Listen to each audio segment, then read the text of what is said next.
Retour international, nous sommes à Genève, au Haut-Commissariat aux réfugiés. Notre invité aujourd'hui, Antonio Guterres, merci d'être avec nous.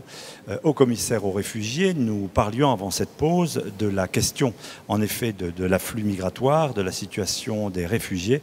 Question de Sophie Malibaud de RFI.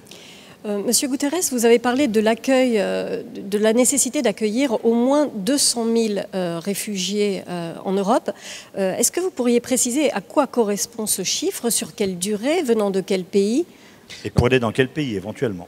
Je n'ai pas parlé d'accueil, j'ai parlé de relocalisation. C'est-à-dire si on a des centres de réception, et si dans ces centres de réception, on détermine qu'il y a un certain nombre de personnes qui ont besoin d'être accueillies en Europe, d'accord avec la loi internationale, parce qu'ils ont besoin de protection internationale.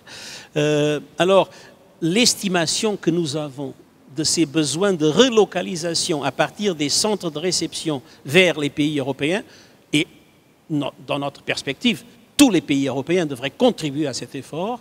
Nous estimons que pour la période que la Commission... pour laquelle la Commission avait proposé au commencement 40 000 personnes, vous vous rappelez, dans le programme qui a été approuvé au Conseil européen, nous pensons que probablement les besoins seront de l'ordre de grandeur de 200 000.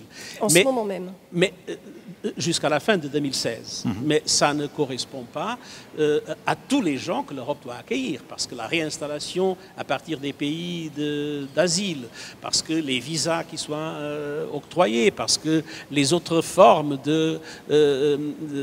d'appui que les pays européens puissent donner s'ajoutent à cette relocalisation qui, à notre avis, doit être obligatoire et doit correspondre à la clé de répartition, la quota dont on avait parlé. Monsieur Guterres, ça fait plusieurs fois depuis le début de cette émission que vous parlez, que vous utilisez le mot obligatoire pour ces réinstallations. On voit, par exemple, en Hongrie, où on tente de s'encapsuler, c'est-à-dire de construire un mur. On écrit à l'encre indélébile, ça rappelle d'assez mauvais souvenirs, des numéros sur le bras des gens. Obligatoire, ça veut dire quoi? C'est un souhait.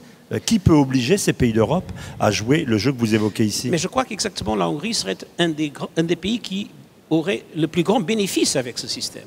Parce que ça voudrait dire Est-ce que vous avez des dirigeants hongrois au téléphone, par exemple? Nous avons un contact régulier avec la Hongrie. D'ailleurs, vous avez avec la Hongrie une relation...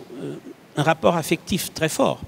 N'oublions pas que la première grande opération de l'HCR, après la fin des opérations relatives à la Deuxième Guerre mondiale, la première grande opération de l'HCR a été les réfugiés hongrois de 1956, si je me rappelle bien. Et vous nous dites que ça ça serait serait bien pour la Hongrie. Permettez-moi, ça c'est très important. À ce moment-là, 200 000 Hongrois ont été reçus en Autriche et en Yougoslavie.